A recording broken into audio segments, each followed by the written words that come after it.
우리가 함께 읽은 본문에서 실패의 자리에서 만나주시는 예수라는 제목으로 하나님의 말씀을 나누도록 하겠습니다.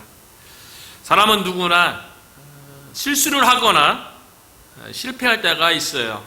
많고 적음의 차이뿐이지 누구든지 인간은 완전한 존재가 아니기 때문에 여러 가지 환경과 개인의 부주의로 인해서 실수할 때도 있고 실패할 때도 있습니다. 중요한 것은 그때에 어떠한 마음의 태도를 가지냐가 중요하다는 거죠. 실패를 어떻게 바라보는가. 그 마음의 태도에 따라서 인생이 달라질 수 있다는 거예요. 실패 가운데 좌절하거나 절망한다면 현재뿐만 아니라 미래에 대한 가능성도 소망도 없게 되는 거죠. 그런데 실패 가운데 뭔가 교훈을 얻고 실패 가운데 뭔가 새롭게 되어지는 계기를 마련한다면 그 실패는 실패가 아닐 수 있는 거죠. 우리가 잘 알고 있는 발명왕 토마스 에디슨이 이런 말을 했다 그래요. 전구를 발견하는데 1000번의 실패를 했다 그래요. 그런데 이 토마스 에디슨이 이 1000번의 실패에 대해서 뭐라고 얘기했냐면 자신은 1000번의 실패를 통해서 1000가지 그 실패를 극복할 수 있는 방법을 발견했다. 그렇게 이야기하면서 토마스 에디슨이 아주 끊임없이 실패를 딛고 포기하지 않고 도전하면서 유명한 명언을 남겼죠. 그래서 실패는 성공의 어머니다. 그렇게 실패에 대한 토마스 에디슨의 마음의 태도를 볼 수 있고요. 그 J.K. 롤링이라는 그 여자가 우리가 어린 아이들이 많이 좋아하고 청소년들이 많이 보고 영화를 봤던 그 해리포터라는 책을 완성했다 그래요. 그래서 책을 다 완성한 다음에 출판사를 돌아다니면서 내가 쓴 책에 대해서 출간해달라고 건의를 했는데 12번 거절당했다 그래요. 그럼에도 불구하고 J.K. 롤링 이 여인이 포기하지 아니하고 자신을 알아봐주고 저 책에 대해 가치에 대해서 인정해 줄 수 있는 출판사가 있을 거라 생각하고 13번째 도전했던 영국에서 아주 작은 출판사를 찾아갔는데 그곳에서 그 책에 대한 것을 알아봐주고 그 출판사가 이제 블럼스 번이라는 출판사인데 그곳에서 책을 출간해서 우리가 다 알고 있는 것처럼 전 세계적으로 베스트셀러가 되는 그리고 뭐 영화라도 큰 수익을 올리는 그런 결과를 가졌는데요. 우리의 삶 가운데 실수나 실패를 할 수 있죠. 그런데 그 자리에서 머물고 그로 인하여서 낙담하기보다는 또 그 실패로 인해서 자책하거나 포기하는 그런 마음이 아니라 신앙 가운데 우리가 실패할 수도 있죠. 그 가운데 오늘 본문을 통해서는 우리의 실패의 자리에서 그 실패는 하나님을 만날 수 있는 은혜의 자리라는 것을 오늘 본문을 통해서 한번 살펴보려고 했는데요. 성경에 보면 우리가 지금 잘 알고 있는 성경의 유명한 믿음의 사람들도요. 그들의 신앙생활 가운데 실수하기도 하고 실패하기도 했는데 그들이 실패했을 때에 하나님을 만나고 하나님에 의해서 놀라운 쓰임받는 그런 일들이 있었던 것을 보게 되는데요. 우리가 잘 알고 있는 믿음의 조상이라고 불려지는 아브라함은요. 창세기 16장에 보니까 75세 때 부름받았을 때 아브라함과 사라를 통해서 언약의 아들을 줄 것에 대해서 하나님께서 직접 말씀했음에도 불구하고 그 언약의 말씀을 육신이 점점 쇠약해지는 것으로 인해서 환경으로 인해서 그 믿음의 자리를 지키지 못하죠. 그래서 애굽에서 데리고 온 여종 하가를 통해서 아들을 낳는 신앙에 있어서 어쩌면 믿음에 있어서 실패하게 되는 내용이 창세기 16장의 내용인데요. 놀랍도록 아브라함이 실패의 자리에 있을 때 창세기 17장 1절에요. 하나님께서 아브라함을 찾아와서 만나주세요. 아브라함이 990세에 여호와께서 아브라함에게 나타나서 그에게 이르시되 나는 전능한 하나님이라 너는 내 앞에서 행하여 안전하라. 아브라함과 사라가 인간적인 방법으로 하나님의 언약을 이루려고 했던 실패의 자리에 있었을 때 하나님께서 아브라함을 만나주시고 그에게 내가 전능한 하나님이다. 내 앞에서 안전하게 행하라. 그렇게 말씀해 주셨고요. 우리가 잘 알고 있는 이스라엘의 위대한 지도자인 모세의 경우도요. 애굽에서 자신이 가지고 있는 왕자의 지위를 가지고 동족 히브리인 중에 한 명이 애굽 감독관에 의해서 괴롭힘을 당하고 그로 인하여서 자신의 힘으로 자신의 지위로 자기 동족을 구원할 거라고 생각을 하고 그 동족을 구원하는 과정 가운데 애굽 감독관을 살해하는 그 일로 인하여서 자신의 목숨이 바로에 의해서 위협을 느껴서 결국 미디안 광야로 도망갔죠. 그곳에서 아무도 알아봐주지 않는 무명의 목자로 40년 동안 숨어 살던 그 상황 가운데 미디안 광야는 모세에게 있어서 실패의 자리죠. 그런데 어느 날 광야에서 서쪽으로 가는 가운데 하나님의 산 호렙에서 하나님께서 불타는 떨기 나무 가운데 모세를 만나주셨죠. 그를 다시 하나님의 사람으로 세워서 이스라엘을 구원하기 위한 부르심으로 그렇게 나갔던 거 아니겠어요? 모세의 실패의 자리에서 하나님께서는 만나주시고 이스라엘의 위대한 지도자로 불렀다는 거죠.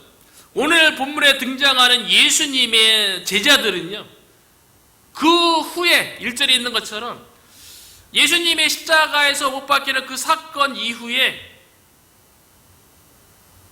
예수님께서 부활할 것에 대해서 고난받을 것에 대해서 그렇게 수없이 얘기했잖아요. 그러면 예수님께서 고난받고 3일 만에 부활할 것에 대한 그 약속의 말씀을 끝까지 붙잡고 승리하는 모습을 보여야죠. 믿음의 자리에 있었어야죠. 부활하신 예수님께서 십자가 사건 이후에 제자들이 무서워서 한 집이 다 모여서 문을 걸어담고 숨어있을 적에 부활의 모습으로 예수님이 나타나서 만나주시고 너에게 평안이 있을지어다 그렇게 말씀했음에도 불구하고 제자들은 여전히 믿음의 자리가 아닌 실패의 자리에 머무는 것을 볼 수가 있어요. 그래서 오늘 본문 3절에 보니까요, 제자들의 대표격이라고 할 수 있는 가장 나서기 좋아하는 시몬 베드로가 부활하신 예수님께서 제자들과 늘 함께 하지 않았던 것 같아요. 한 번, 두 번 나타났음에도 불구하고 제자들이 여전히 실패의 자리에, 믿음의 자리에 돌아간 것이 아니라 여전히 실패의 자리에 머무는 가운데 시몬 베드로가 어떠한 결단을 하냐면 3절이죠. 시몬 베드로가 나는 물고기 잡으러 가노라. 이 확신이 얼마나 크고 얼마나 강력하게 얘기했던지 그 주변에 있었던 제자들이요, 그들이 우리도 함께 가겠다 하고 나가서 시몬 베드로가 이전에 어부 생활로 내가 고기 잡으러 가겠다 라고 이전에 물고기 잡는 어부 생활로 돌아가겠다고 얘기했을 때 그 주변에 있었던 제자들도요 그 말에 동의해서 그 전에 그 제자들이 다 어부 출신들이 아니잖아요. 세베대의 두 아들들은 어부 출신이지만 나머지는 아니거든요. 그런데 꼭 안 좋은 일에는 안 쫓아가도 되는데 다른 제자들은 베드로의 그 고백 가운데 따라간 거야. 고기 잡으러. 그들이 예수님으로부터 부름 받았을 때에 그들이 어떻게 부름 받았습니까? 예수님으로부터 마태복음 4장 19절에 보니까요, 말씀하시되 나를 따라오라 내가 너희를 사람을 낚는 어부가 되게 하리라. 3년 6개월 이전에 예수님께서 베드로를 불렀을 때에요, 물고기 잡는 어부에서 사람을 낚는 어부가 되게 하겠다라는 부르심을 받았어요. 그때도 말씀 가운데 깊은 데로 가서 많이 물고기 잡는 그 광경 가운데 예수님이 하나님이시구나, 예수님이 메시아이구나, 그거를 깨닫고 내가 죄인인 것에 대해서 깨닫고 그 부르심에 순종해서 결단해서 베드로하고 다른 어부였던 세베대 아들들도요, 성경에 보면 그물을 버려두고 예수를 따르니라. 그물은 베드로에게 있어서 생계 수단 아니겠어요? 삶을 책임지는, 수입을 가져다주는 아주 생명과 같은 거 아니겠어요? 그럼에도 불구하고 예수님의 부르심에 얼마나 강력했으면 그물을 버려두고 예수를 따랐어요. 그 기간이 몇 년입니까? 3년 6개월이에요. 그러니까 예수님께서 제자들을 불렀을 때에 그들을 사람을 낚는 어부로 그들의 자리는 예수님의 말씀에 순종해서 이 땅에 예수 그리스도의 복음을 통하여서 수많은 영혼들을 얻는, 사람을 낚는 어부가 되는 그 자리에 머물러야 했다는 거죠. 그럼에도 불구하고 예수님의 십자가 사건이 일어나고 말씀을 기억하지 못하는 거죠. 부활하신 예수님께서 2번씩이나 나타나서 직접 보여줬음에도 불구하고 시간이 지나면서 믿음의 자리에서 실패의 자리로 옮겨가는 거예요. 사람을 낚는 어부가 되리라는 부르심에 순종해서 3년 6개월 동안 예수님과 함께 생활하고, 그랬음에도 불구하고 결국 베드로가요, 나는 물고기 잡으러 가노라, 사람을 낚는 어부로 부르심 받기 이전에 물고기 잡는 어부 생활로 내가 돌아가겠다고, 아마 베드로의 마음속에 그런 생각이 있었던 거죠. 예수님의 십자가 사건으로 인하여서 유대인들이 일어났죠. 예수님 믿는 자들도 똑같다고, 그들도 신성 모독죄를 저지르는, 율법에 대해서, 성전에 대해서 무시하는 자들이라고, 제자들도 생명을 위협을 느끼는 상황이에요. 그 상황 가운데 예수님이 부활했으면 유대인들이 가지고 있는 예수님의 생각이 잘못됐다는 그런 확신을 얻었어야 했음에도 불구하고 제자들은 그러지 못했던 것 같아요. 그리고 예수님이 부활하시고 날마다 같이 하지 않았던 것으로 보입니다. 그러니까 첫 번째, 두 번째, 오늘 본문에서는 세 번째 나타나신 거죠. 그러니까 시간이 지나면서 예수님이 십자가에서 죽으시고 3일 만에 부활하셔서 몇 번 만났던 은혜의 현장도 있었지만 베드로 입장에서는 자신의 현실과 미래에 대한 걱정이 있었던 거죠.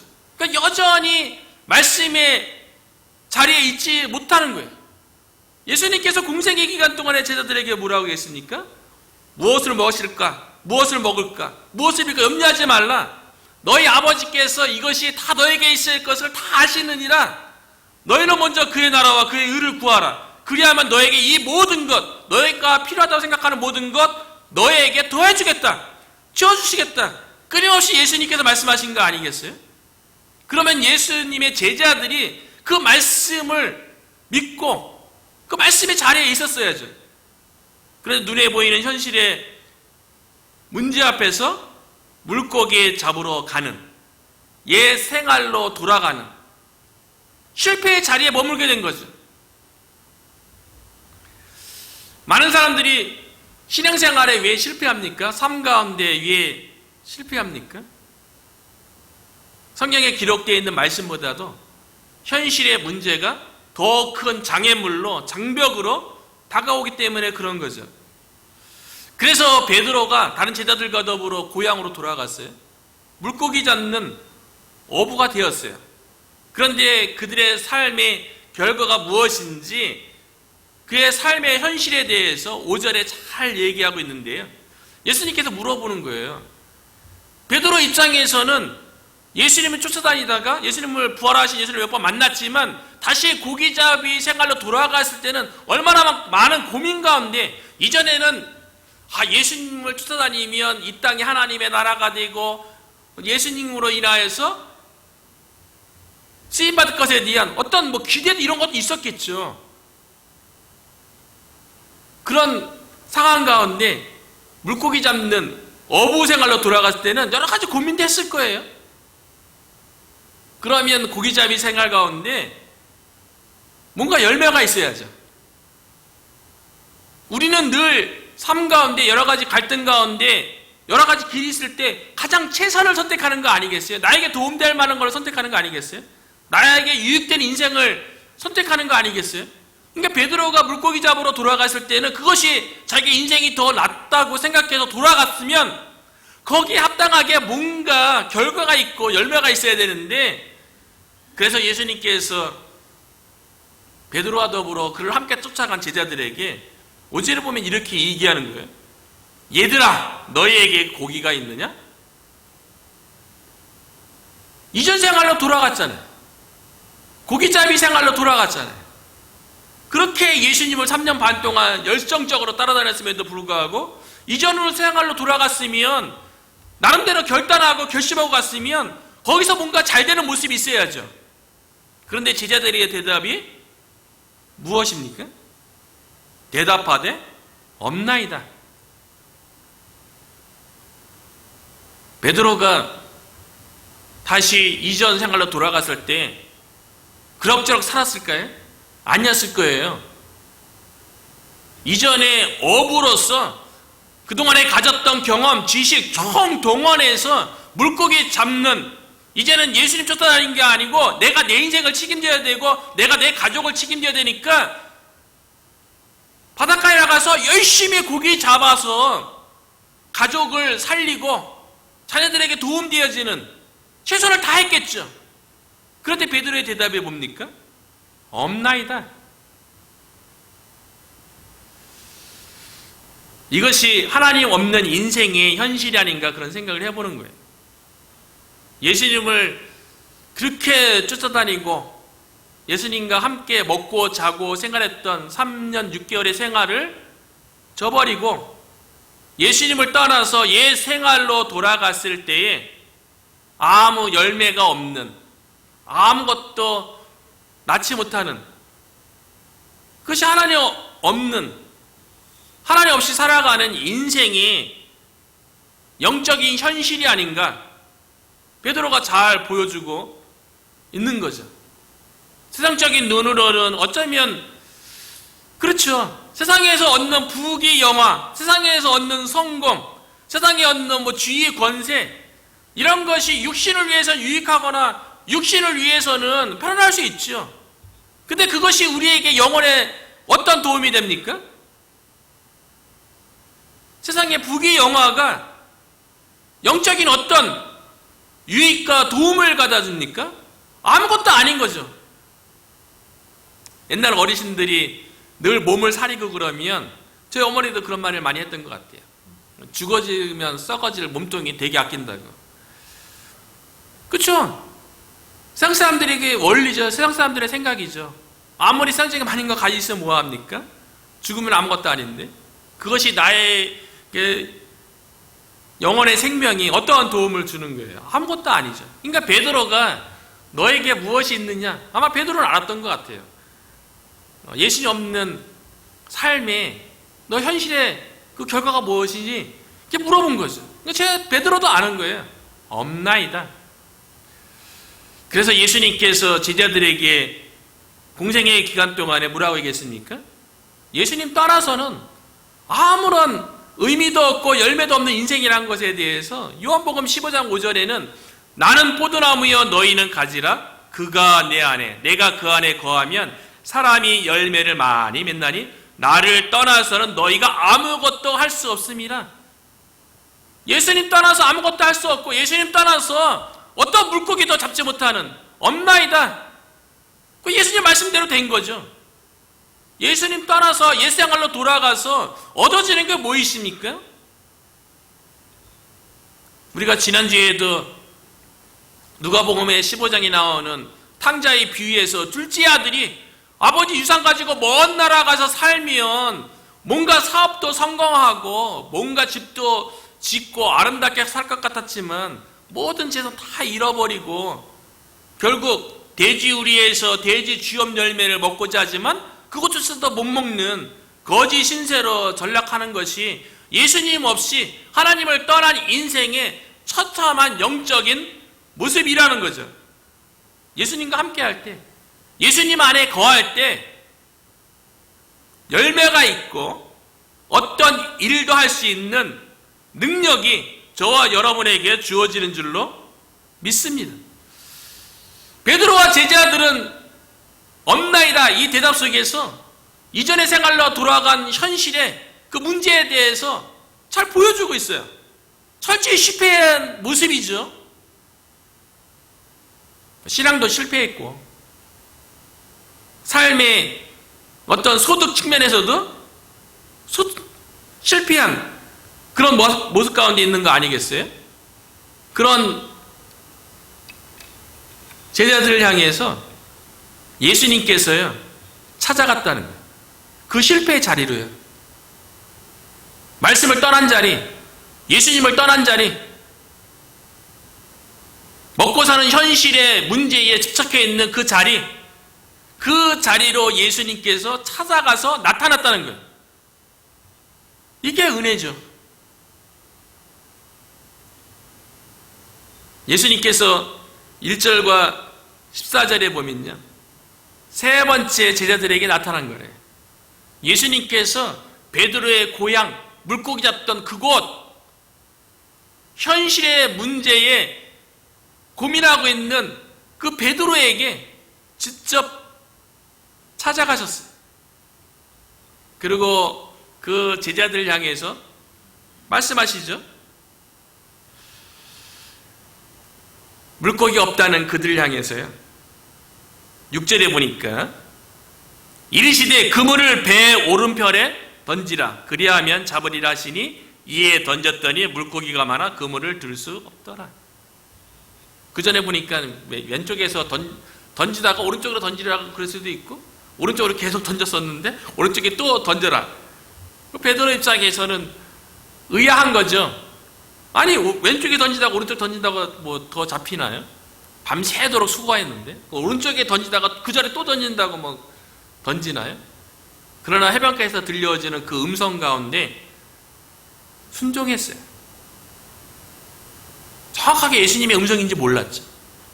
근데 그 음성의 권위에 순종해서 오른편에 던졌더니 물고기가 많아 그물을 들 수 없더라. 나중에 바깥에 나가서 세어보니까 153마리라고 성경은 기록하고 있는데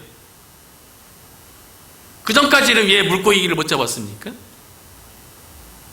베드로가 가지고 있는 지식, 베드로가 가지고 있는 경험으로 열심히 그물을 내렸기 때문에 그 결과 없나이다.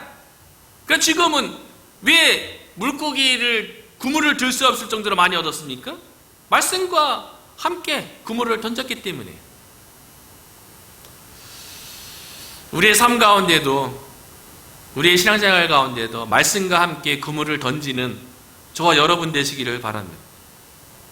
고기가 많이 잡히는 그 능력은요, 우리의 지식과 우리의 경험에서 나오는 것이 아니라 하나님의 말씀, 예수님의 말씀에서 나오는 줄로 믿습니다.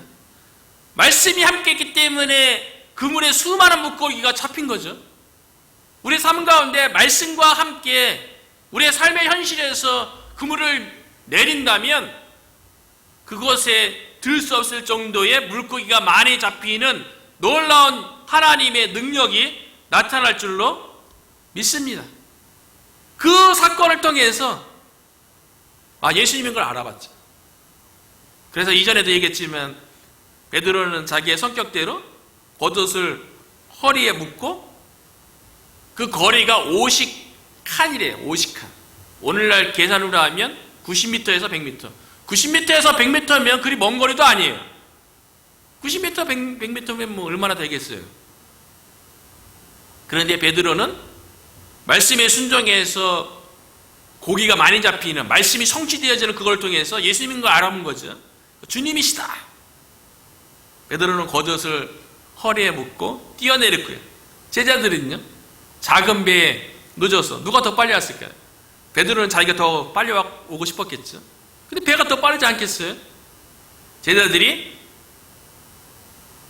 해변가에 나와 보니까 예수님이 계셔요.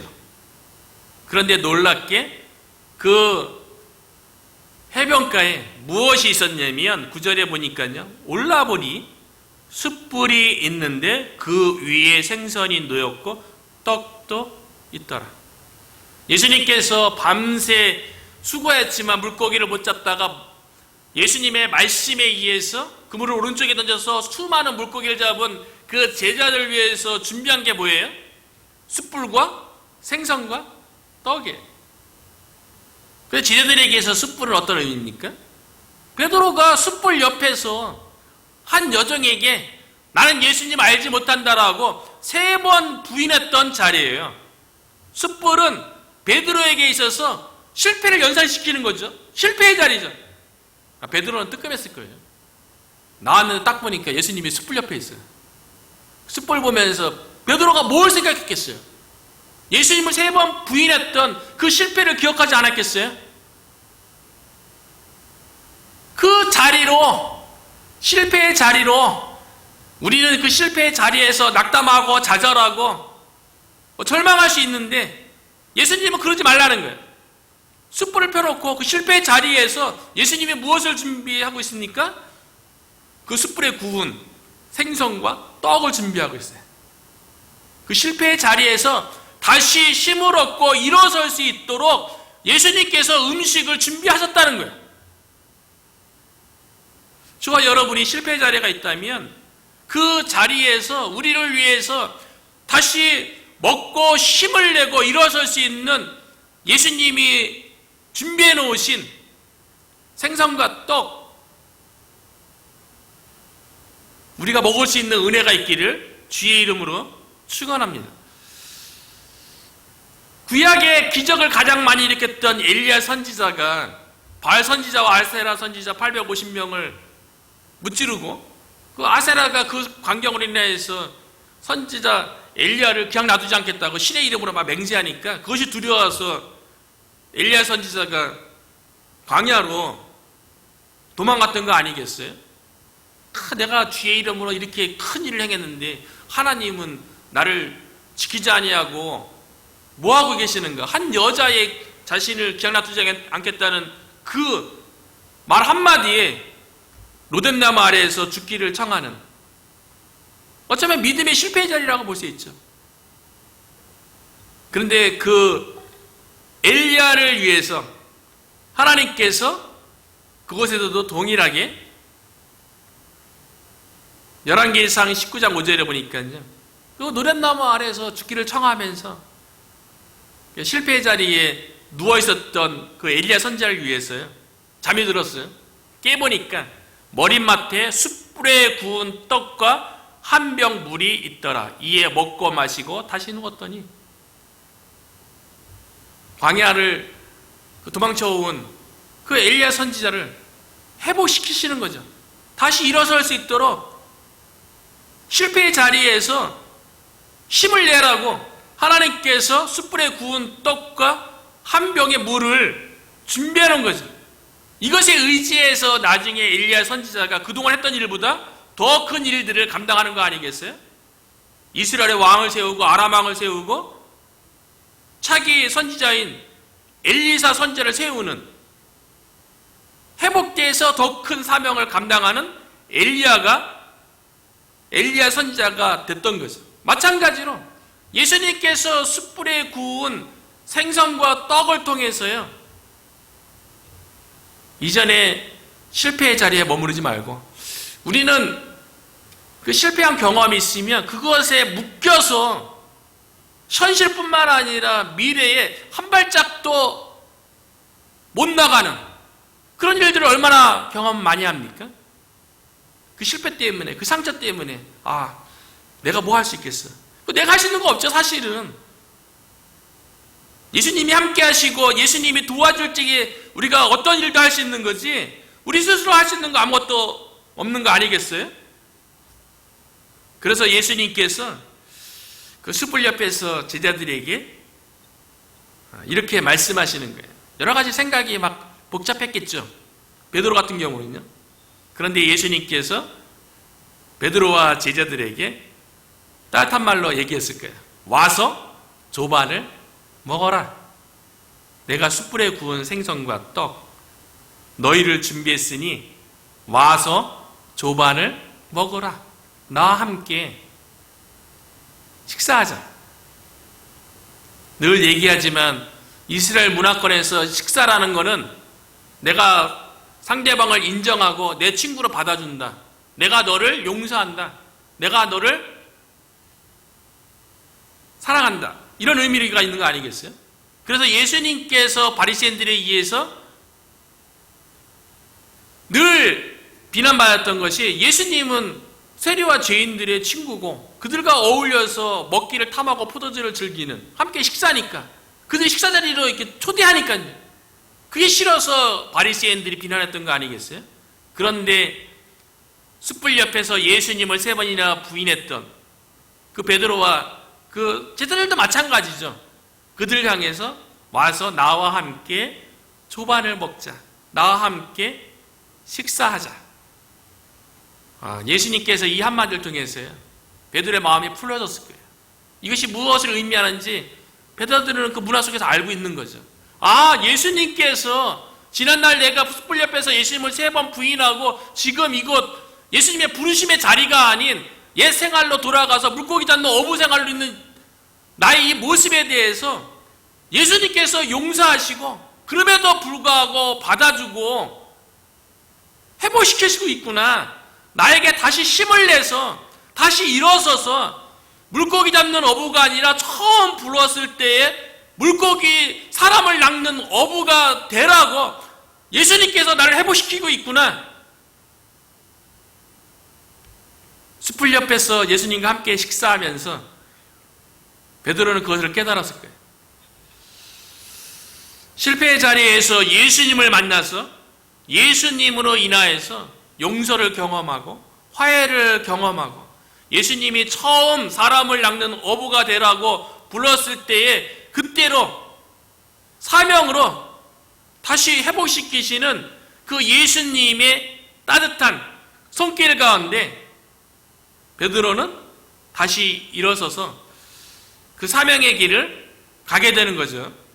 저와 여러분도 삶 가운데 실패나 어려운 그 자리 속에서 우리를 찾아와 주셔서 우리를 위로하시고 회복시키시고 다시 하나님의 사명을 감당케 하시는 그 은혜의 음성 앞에 저 여러분이 순종하고 쓰임받게 되기를 주님의 이름으로 축원합니다.